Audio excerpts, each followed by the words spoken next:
chapter first, Indian economy on the eve of independence. Next topic, occupational structure on the eve of independence. Occupational structure means there are three sectors in each and every economy: primary sector, secondary sector, and tertiary sector.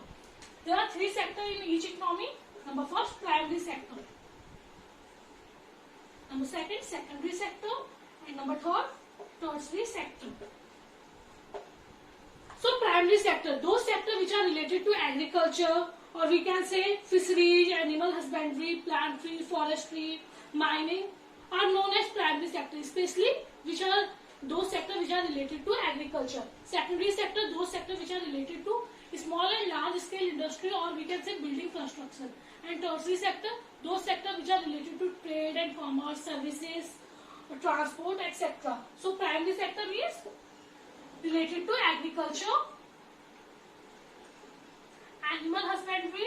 Animal husbandry means rearing of animal, जानवरों को पालना. Fishing, mining, etc. Secondary sector, industry and construction.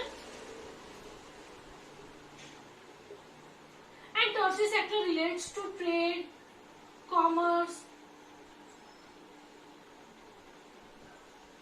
services, transport, etc. So on the eve of independence and at the time of independence, what was the condition of occupational structure? At the time of independence, on the eve of independence, 72.7% working population were engaged in agriculture. So the main occupation at that time was agriculture. Number first, agriculture. Agriculture, the principal source of occupation. The principal source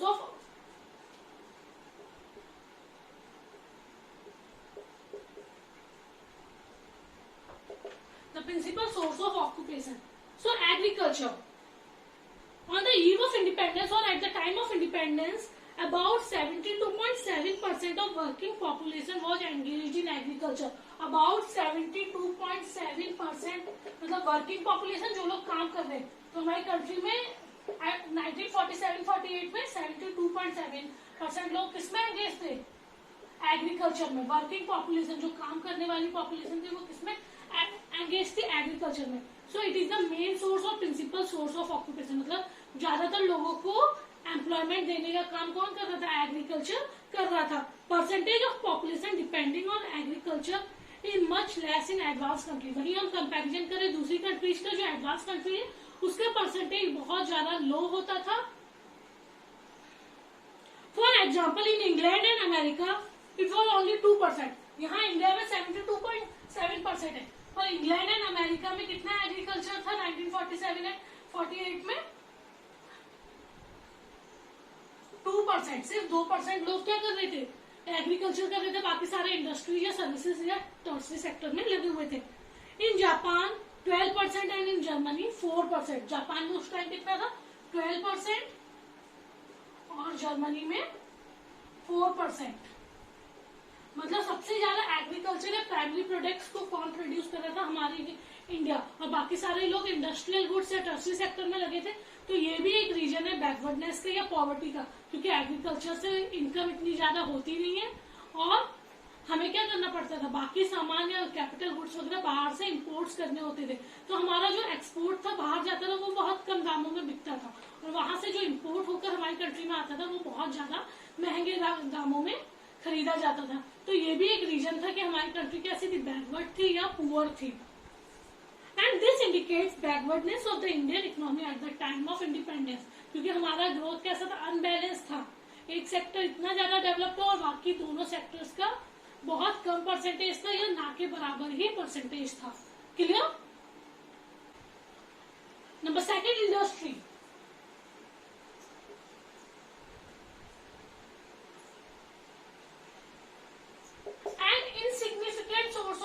occupation important तो था पर लोग इसकी importance समझ नहीं रहे थे. और आप ये मान लीजिए लोगों को इंडस्ट्रीज वगैरह इतनी ज्यादा डेवलप ही नहीं हुई थी कि वहां वो लोग जॉब कर सके. तो N insignificant source of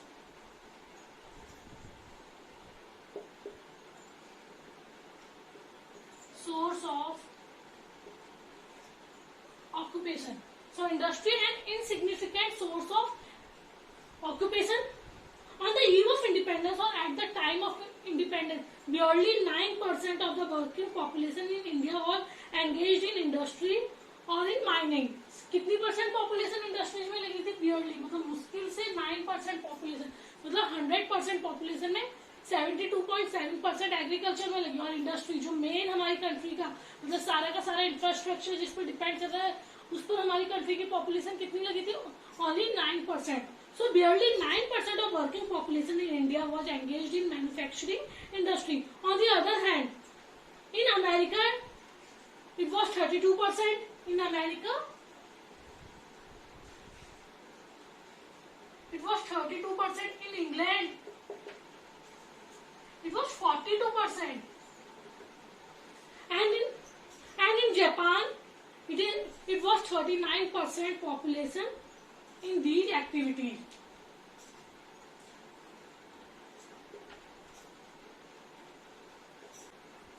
Number third, unbalanced growth. Growth is said to be balanced when all sectors are equally developed. कोई भी चीज बैलेंस में कब होती है? जब वो इक्वली डेवलप होती है. पर यहाँ क्या था? ग्रोथ तो था, पर किसका ग्रोथ था? एग्रीकल्चर का.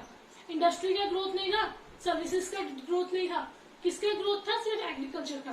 तो growth is said to be balance. Balance कब होता है? When all the sectors are equally developed. And growth is said to be unbalanced when all sectors are not fully developed or not equally developed. All sectors are not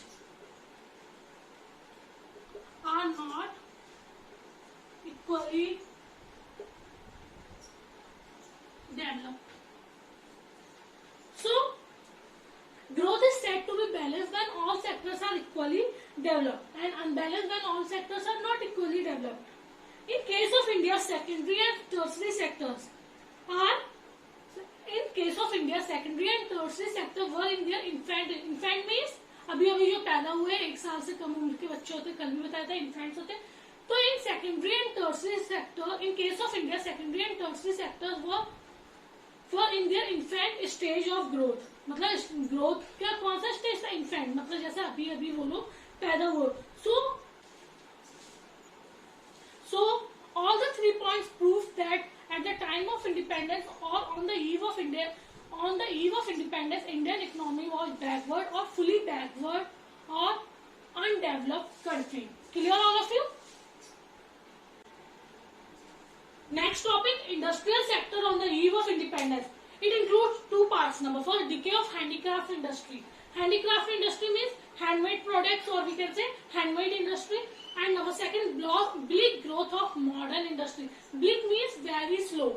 Modern industry या capital good industry बन तो रही थी, पर उनका growth कैसा था? Very slow और very little growth.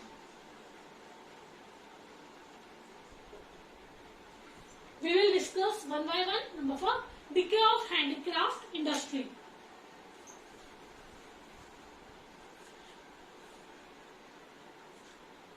Decay of handicraft industry. Prior to British rule, जब ब्रिटिश रूल नहीं आया था उससे पहले, prior to the British rule, handicraft in India enjoyed the worldwide reputation of excellence and quality. जो India की reputation थी handicraft में वो बहुत ज्यादा अच्छी थी. excellence क्वालिटी की प्रोडक्ट्स इंडिया क्या करती थी? बनाती थी, चाहे वो कालीन हो, चाहे वो दूसरी साड़ियां वाड़ियां हो या कुछ पॉट्स वगैरह. मतलब हैंडीक्राफ्ट इंडस्ट्री की बात ही इंडिया की अलग थी, एक अलग रेपुटेशन थी हैंडीक्राफ्ट इंडस्ट्री की. But the British Raj contributed to their decay. और ब्रिटिश राज आया, ब्रिटिश इंडस्ट्रीज आई और उसने क्या कर दिया? इन्हें खत्म कर दिया एकदम उसका डिक्लाइन कर दिया गया. It was due to discriminatory economic and political policy pursued by the British government. और ये हैंडीक्राफ्ट के खत्म होने का मेन रीजन क्या था? ब्रिटिशर्स अपने प्रोडक्ट बेचना चाहते थे, तो उन्होंने क्या किया? मतलब बहुत ज्यादा टैक्स लगा दिया हैंडीक्राफ्ट आइटम्स पे, या फिर आप बोल सकते हैं अपने गुड्स बहुत सस्ते में बेचने लगे. तो धीरे धीरे हैंडीक्राफ्ट इंडस्ट्री ब्रिटिशर्स के आने के बाद धीरे धीरे क्या होती गई? खत्म होती गई, जिसके बहुत सारे रीजन्स थे. फॉलोइंग पॉइंट्स थे. Number 4, disappearance of princely courts. Princely courts means राज दरबार, एंड जो महाराजा राजा जो भी कोर्ट्स वगैरह होते थे उन्हें बोला जाता है डिसअपियरेंस ऑफ प्रिंसली कोर्ट्स। पहले जो राजा महाराजा नवाब सर ये सब थे ना, ये बहुत शौक होता था हैंडीक्राफ्ट आइटम्स को। उनके पूरे दरबार में हैंडीक्राफ्ट आइटम्स लगे रहते थे, नीचे कालीन बिछा रहता था और बाकी भी जो डेकोरेशन का सामान था वो भी हैंडीक्राफ्ट रहता था। और धीरे धीरे क्या हुआ, ब्रिटिशर्स आए और प्रिंसली कोर्ट्स जो राजा महाराजा थे वो धीरे धीरे क्या होने लगे, डिसअपियर होने लगे। So disappearance of princely courts. Prior to the British rules, Nawabs, Raja, Prince and Emperors ruled different parts of the country. मतलब ब्रिटिशर्स के आने से पहले हमारी कंट्री में कौन रूल करता था, राजा, नवाब, emperors, prince. They used to patronize the handicraft items, और वो पैट्रोनाइज भी शौकीन थे handicraft item, because of which the Indian handicraft industry has acquired international reputation. और इसी कारण क्या होता, इंडस्ट्रीज ने जो हैंडीक्राफ्ट इंडस्ट्रीज थी उनकी इंटरनेशनल रेपुटेशन हो गई थी, क्योंकि वो सामान राजा महाराजा भी यूज करते थे और बाहर के कंट्रीज में भी जाता था। The beginning of British rule implied the end of princely courts. और जैसे जैसे ब्रिटिशर्स या प्रिंसली कोर्ट्स या राजा महाराजा धीरे धीरे क्या होने लगे, डिसअपियर होने लगे, and the handicraft industry started decaying. और क्या वो होने लगा, हैंडीक्राफ्ट जो इंडस्ट्रीज थी वो धीरे धीरे डिके होने लगी या डिकेइंग होने लगी। So number 4 disappearance of.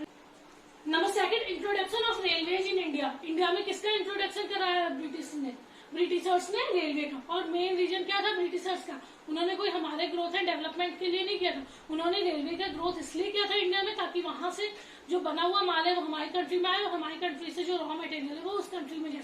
तो उनका कोई मोटिव ये नहीं था कि इंडिया का ग्रोथ एंड डेवलपमेंट करना है, इंफ्रास्ट्रक्चर सुधारना है तो हमें रेलवे का ग्रोथ करना है। मेन रीजन क्या था कि इंडिया का जो कच्चा माल या रॉ मटेरियल है, प्राइमरी प्रोडक्ट से वो ब्रिटेन जाए और ब्रिटेन से वही फिनिश गुड्स में कन्वर्ट होकर वापस इंडिया आए। तो introduction of railways in India.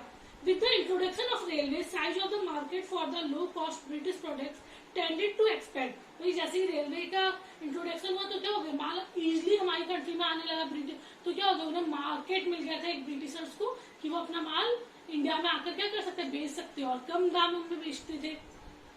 While it started shrinking for the high cost Indian products, और धीरे धीरे जो इंडियन प्रोडक्ट्स क्योंकि हाथ से बनने में बहुत मेहनत लगती थी, साथ ही साथ टैक्स भी लग रहा था, तो धीरे धीरे क्या हुआ, ब्रिटिशर्स के जो गुड्स थे लोगों ने प्रेफर करना शुरू कर दिए या उन्हें ज्यादा प्रेफरेंस देने लगे। और इंडियन प्रोडक्ट्स थे उनके हाई कॉस्ट के कारण वो धीरे धीरे वो जो हैंडीक्राफ्ट आइटम्स थे वो क्या हो गए थे, श्रिंक हो गए थे। And this was also the reason of decaying handicraft industry. Clear all of you? Thank you.